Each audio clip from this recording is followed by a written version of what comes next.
गृह मंत्री अमित शाह 2 दिन के दौरे पर पश्चिम बंगाल में है और अब से कुछ देर में वो बोलपुर पहुंचेंगे, शांति निकेतन जाएंगे, विश्व भारती विश्वविद्यालय में भी जाएंगे और लगातार हर तस्वीर एबीपी न्यूज पर हम आपको दिखाते रहेंगे। हमारे साथ खास मेहमान भी जुड़े, उनके पास भी चलेंगे। लेकिन देखिए, मां माटी और मानुष ममता के साथ इस चुनावी नारे को कभी शुभेंदु अधिकारी टीएमसी के लिए बुलंद किया करते थे, लेकिन अब वो बीजेपी के साथ है और एक के बाद एक दीदी को सियासी चोट पहुंचा रहे हैं। ममता के करीबी अब शाह के साथ ही, शुभेंदु अब बीजेपी के साथ ममता के खिलाफ हैं। क्या शुभेंदु का जाना ममता के लिए अशुभ होगा? ये 2 तस्वीरें बंगाल की सियासत में सबसे बड़े उलटफेर की गवाह हैं। एक तरफ जब शुभेंदु अधिकारी टीएमसी में ममता का झंडा उठाया करते थे और दूसरी तरफ जब वो बीजेपी का झंडा लहराने लगे हैं। भाइयों बहनों, और आज के समारंभ के केंद्र बिंदु भाई शुभेंदु अधिकारी जी और आज इस विराट जनसभा में आए हुए प्यारे भाई और बहनों, आप सभी का मैं हृदय से स्वागत करता हूं। তিনি ভাইয়ের মতো ভালোবাসতেন। আমি যখন কোভিডে আক্রান্ত হই, আমার দলের লোকেরা 21 বছর যাদের জন্য করেছি, যাদের জন্য অকৃতদার থেকে গ্রামে গ্রামে ঘুরেছি, তারা আমার খোঁজ নেয়নি। অমিত জি আমার খোঁজ দুবার নিয়েছে, তাকে আমি কোটি কোটি নমन জানাই। शुभेंदु अधिकारी ने टीएमसी को कितना बड़ा नुकसान पहुंचाया है, इसे ऐसे भी समझा जा सकता है कि उनके साथ टीएमसी का एक बड़ा कुनबा बीजेपी में शामिल हुआ। टीएमसी के 5 बागी विधायक बीजेपी में शामिल हुए, 5 कांग्रेस और लेफ्ट के विधायक बीजेपी में आए। इस तरह 11 एमएलए, 1 एमपी और एक पूर्व एमपी बीजेपी में शामिल हुए हैं। कुल 42 नेता बीजेपी में शामिल हुए। दीदी कहती है कि भारतीय जनता पार्टी दल बदल कराती है। जब आप कांग्रेस छोड़कर तृणमूल बनाई तब वो दल बदल नहीं था। आज भाई शुभेंदु अन्याय के खिलाफ, बंगाल की जनता के शोषण के खिलाफ आपका साथ छोड़कर मोदी जी के साथ आ रहे हैं। आपको दल बदल लग रहा है दीदी, मगर दीदी ये तो शुरुआत है। चुनाव आते आते आप अकेली रह जाएगी। बीजेपी से अलग होते ही शुभेंदु अधिकारी ने टीएमसी पर हमला किया। टीएमसी कार्यकर्ताओं को खत लिखकर समर्थन मांगा। अपनी चिट्ठी में उन्होंने कहा, टीएमसी में लोकतंत्र नहीं बचा है, वो आत्मसम्मान के लिए बीजेपी में आए हैं। बंगाल की हालत बहुत खराब है। अगर यहाँ के हालात सुधारने हैं तो यहाँ की बागडोर पीएम नरेंद्र मोदी के हाथों में सौंपनी होगी।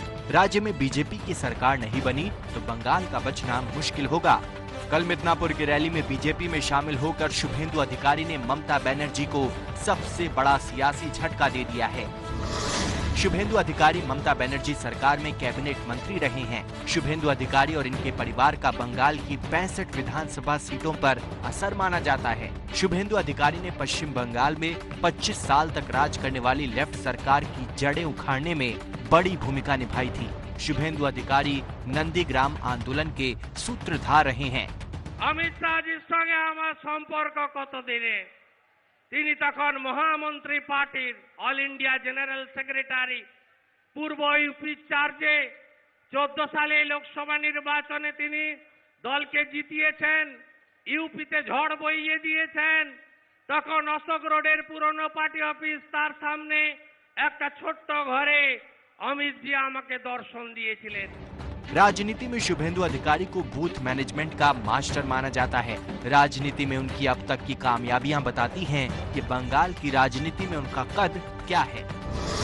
शुभेंदु अधिकारी 2006 से 2009 तक कांथी दक्षिण से विधायक रहे।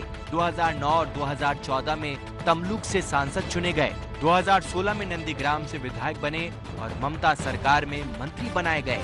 शुभेंदु के पिता शिशिर अधिकारी कांथी लोकसभा सीट से सांसद हैं। पश्चिम बंगाल में शुभेंदु अधिकारी की गिनती ममता बनर्जी के खासम खास सिपह सालारों में होती रही है, लेकिन बंगाल विधानसभा चुनाव से पहले ही शुभेंदु ने बीजेपी में शामिल होकर ममता के लिए बड़ा सियासी संकट खड़ा कर दिया है। और देखिए, हमारे साथ वरिष्ठ पत्रकार प्रदीप सिंह जी जुड़े हुए हैं, रंजन भट्टाचार्य जी राजनीतिक विश्लेषक हमारे साथ जुड़े हुए हैं और कुंतल चक्रवर्ती हमारे सहयोगी इस वक्त विश्व भारती यूनिवर्सिटी से हमारे साथ जुड़ गए हैं। एक बार सीधा वहां का रुख करते हैं। कुंतल, क्या मिल रही है जानकारी, कब तक पहुंचेंगे अमित शाह और क्या कुछ तैयारी आप देख रहे हैं, जरा तस्वीरें हमें भी दिखाइए। देखिए, मैं फिलहाल वासुदेव बाउल के घर के बिल्कुल बाहर खड़ा हूँ और यहाँ अमित शाह आएंगे दोपहर का खाना खाने वो पहुँचेंगे अब से लगभग 1 घंटे के बाद और यहाँ वो रहेंगे भी 1 घंटे और यहाँ से चले जाएंगे रैली के लिए जो कि लगभग 45 मिनट की रैली होगी और पूरी यहाँ सब कुछ जो प्रोग्राम देख रहे हैं संभाल रहे हैं अनुपम हाजरा बीजेपी के नेशनल सेक्रेटरी। अनुपम दा, क्या प्रिपरेशंस हैं और सुबह से आप एकदम बिल्कुल शांति निकेतन स्टाइल में यहाँ है तो क्या तैयारी है, अगर थोड़ा बहुत विस्तार से बताएं।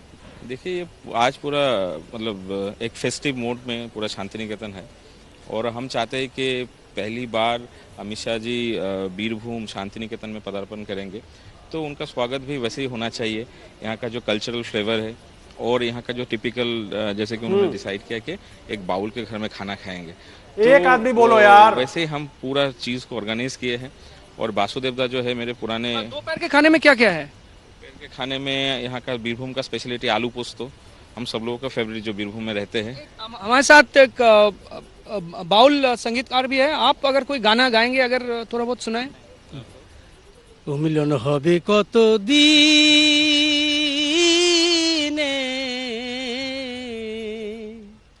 आमार मोनेर मानुषेर सने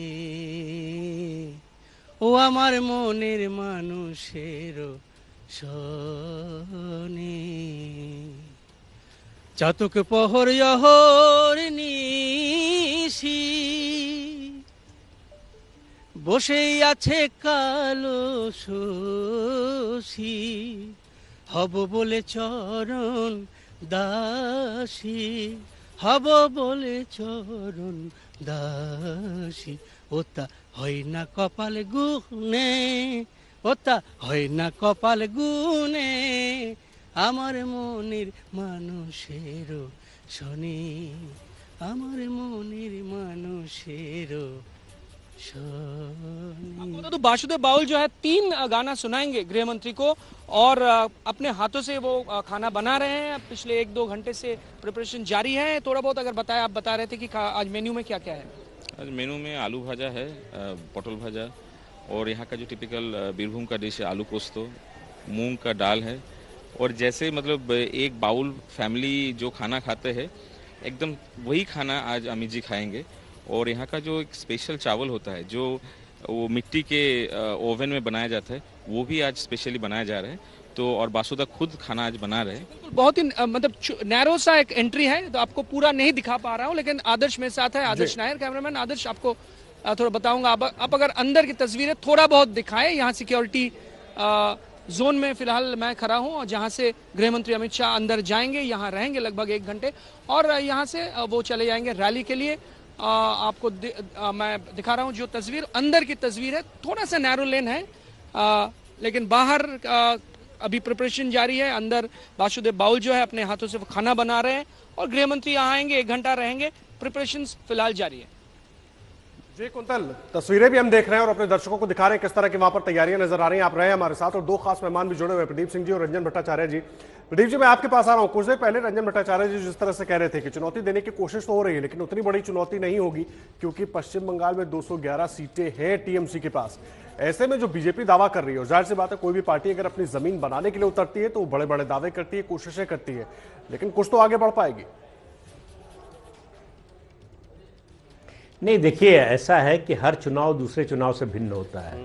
जो रंजन भट्टाचार्य जी ने कहा कि लोकसभा चुनाव विधानसभा चुनाव में फर्क है, बिल्कुल सही बात है उनकी। लोकसभा चुनाव के मुद्दे अलग होते हैं, विधानसभा चुनाव के मुद्दे अलग होते हैं। लेकिन पश्चिम बंगाल के बगल के ही 2 राज्यों को देख लीजिए, असम और त्रिपुरा। क्या स्थिति थी बीजेपी की पिछले चुनाव में, आज वो सत्ता में है वहां पर। तो ये कहना कि अभी विधानसभा में ममता की इतनी सीटें हैं इसलिए बीजेपी का कुछ नहीं हो सकता, इस बात से मैं सहमत नहीं हूं। दूसरा, 2006 में जब चुनाव हुआ था तो अभिषेक बनर्जी नाम की लायबिलिटी ममता बनर्जी के साथ उस तरह से नहीं थी।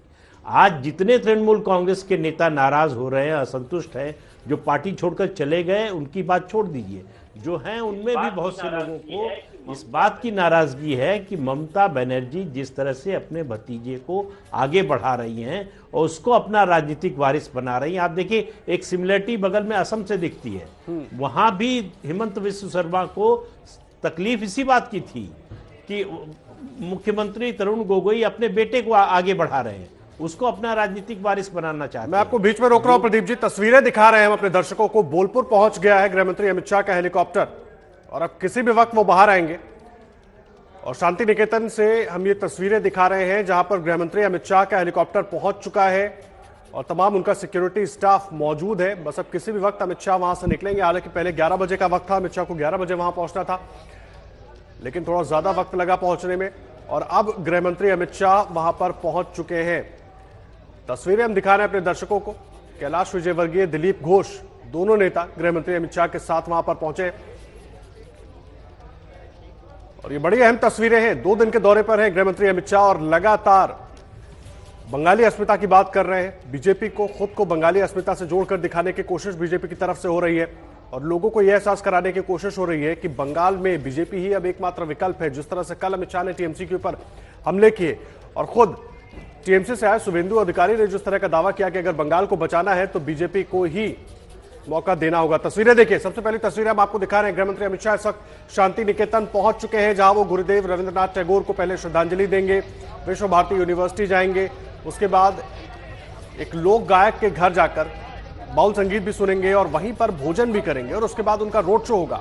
तस्वीरें हम आपको दिखा रहे हैं। दिलीप घोष मौजूद है, कैलाश विजयवर्गीय और अमित शाह और साथ में तमाम लोग मौजूद हैं वहां पर। और गृहमंत्री अमित शाह बोलपुर पहुंच गए हैं। यहां से वो सीधा शांति निकेतन के लिए रवाना होंगे, शांति निकेतन पहुंचेंगे। सबसे पहले गुरुदेव रविंद्रनाथ टैगोर को श्रद्धांजलि अर्पित करेंगे और उसके बाद विश्व भारती यूनिवर्सिटी में भी उनका कार्यक्रम है, वहां पर भी वो जाएंगे और 12:30 बजे के बाद एक लोक गायक के घर, बाउल लोक गायक के घर जाकर वो भोजन करेंगे।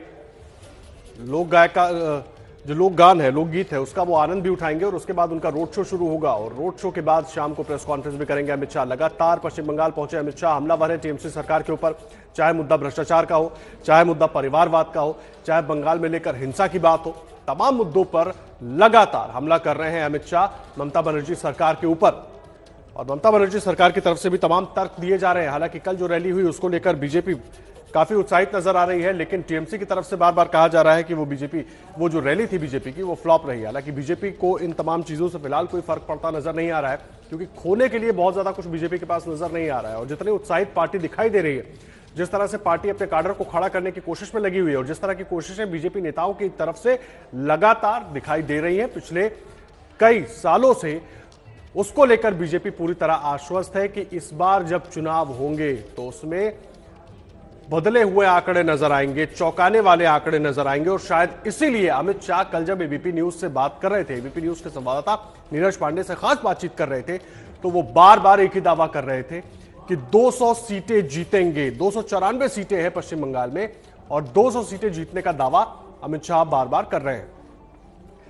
तो अमित शाह पहुंच चुके हैं बोलपुर और बस किसी भी वक्त वो शांति निकेतन के लिए रवाना होंगे। शांति निकेतन में सबसे पहले गुरुदेव रविंद्रनाथ टैगोर को श्रद्धांजलि अर्पित करेंगे और लगातार बीजेपी बंगाली अस्मिता से खुद को जोड़ने की कोशिश कर रही है, लोगों से कनेक्ट बनाने की कोशिश कर रही है बंगाल के लोगों को, क्योंकि ममता बनर्जी बार बार बाहरी होने को लेकर हमला कर रही है बीजेपी के ऊपर कि बाहर से नेता आते हैं और वो बंगाल की संस्कृति को नहीं समझते।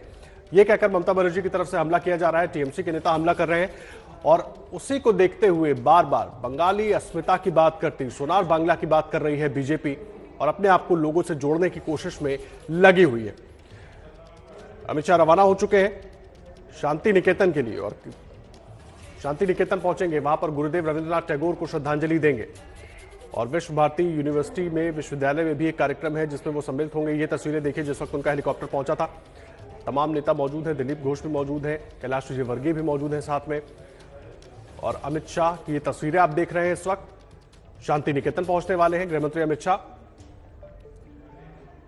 और शांति निकेतन में सबसे पहले कार्यक्रम है कि गुरुदेव रविंद्रनाथ टैगोर को श्रद्धांजलि अर्पित करेंगे, उसके बाद आगे का कार्यक्रम शुरू होगा। विश्व भारती विश्वविद्यालय भी जाएंगे, शांति निकेतन में ही विश्व भारती विश्वविद्यालय भी है और वहां पर वो जाएंगे और कार्यकर्ताओं से भी मुलाकात करेंगे। इसके बाद लोक गायक, बाउल लोक गायक के घर पहुंचेंगे, वहां पर वो लोकगीत का भी आनंद उठाएंगे और भोजन भी लोक गायक के घर पर ही करेंगे। अमित शाह का स्वागत हुआ जब वो पहुंचे वहां पर बोलपुर। ये तस्वीरें हम आपको दिखा रहे हैं।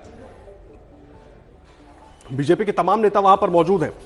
और सबसे बड़ी बात इन तस्वीरों के मायने समझने की है। बीजेपी पूरी कोशिश में लगी हुई है कि बंगाल में टीएमसी को कड़ी टक्कर दी जाए। और हमारे साथ जो तमाम खास मेहमान हमारे साथ जुड़े हुए हैं उनका भी यही कहना है। प्रदीप सिंह जी, मैं आपके पास आ रहा हूं, तस्वीरें अपने दर्शकों को दिखा रहे हैं और बार बार जो हम लोग चर्चा कर रहे हैं कि बीजेपी भले पिछले विधानसभा चुनाव में 3 सीटों पर रही हो, लेकिन इस बार ये वो बीजेपी नहीं है, सीधा फाइट में दिख रही है और कहीं ना कहीं परेशान भी कर रखा है टीएमसी को। बिल्कुल, इसमें कोई दो राय नहीं है कि बीजेपी बहुत कड़ी टक्कर दे रही है, चुनौती दे रही है तृणमूल कांग्रेस को। ये जो चुनाव होने जा रहे हैं अप्रैल मई में, उनकी तुलना 2006 के चुनाव से अगर आप करेंगे, उस समय की बीजेपी की ताकत से आज की बीजेपी को अगर आप उसकी तुलना करेंगे तो आप गलत नतीजे पर पहुंचेंगे। इन 5 सालों में बीजेपी ने पश्चिम बंगाल में अपना जनाधार बढ़ाने में बहुत काम किया है, संगठन का विस्तार किया है, नए नए लोगों को जोड़ा है। देखिए, कोई भी पार्टी 2 तरह से उसका जी प्रदीप जी बिल्कुल ठीक कह रहे हैं आप। समय थोड़ा कम है, मैं आऊंगा आपके पास और चर्चा हमारी लगातार जारी रहेगी। बहुत अहम बात कह रहे हैं कि लगातार बीजेपी की तरफ से कोशिश है कि संगठन को और मजबूत किया जाए, लोगों को जोड़ा जाए। और तस्वीरें भी हम आपको दिखा रहे हैं, अमित शाह पहुंच चुके हैं बोलपुर और कुछ ही देर में वो गुरुदेव रविन्द्रनाथ टैगोर को श्रद्धांजलि देने पहुंचेंगे, वो भी आपको दिखाएंगे। तुरंत लौट कर आते हैं, आप बन रही है एबीपी न्यूज पर, बड़ी कवरेज लगातार जारी है। स्वागत है आपका, बड़ी कवरेज लगातार एबीपी न्यूज पर जारी है। अमित शाह पहुंच चुके हैं बोलपुर और शांति निकेतन पहुंचने वाले हैं, जहां पर वो गुरुदेव रविन्द्रनाथ टैगोर को श्रद्धांजलि देंगे और हेलीकॉप्टर से निकले। उसके बाद बोलपुर में वो रवाना हो गए शांति निकेतन के लिए। शांति निकेतन में इंतजार हो रहा है और एक तरफ भोजन उनका तैयार है। वो बाउल लोक गायक के घर पहुंचेंगे, वहां लोकगीत का आनंद भी लेंगे और भोजन तैयार है। अमित शाह बोलपुर से कार पर सवार होकर शांति निकेतन के लिए निकल चुके हैं। शांति निकेतन में इंतजार हो रहा है और दूसरी तरफ भोजन भी तैयार है। 12:30 बजे के बाद अमित शाह को पहुंचना है लोक गायक के घर, जहां पर पहले तो वो लोकगीत सुनेंगे और उसके बाद उनके लिए खास गीत भी तैयार किए गए हैं और उसके बाद वो भोजन का आनंद लेंगे और फिर रोड शो के लिए निकलेंगे। और हमारे साथ तमाम खास मेहमान जुड़े हुए हैं, हमारे सहयोगी भी जुड़े हुए हैं। छोटे से ब्रेक के लिए रुक रहे हैं, बड़ी कवरेज एबीपी न्यूज पर लगातार जारी है, आप बने रहिए हमारे साथ।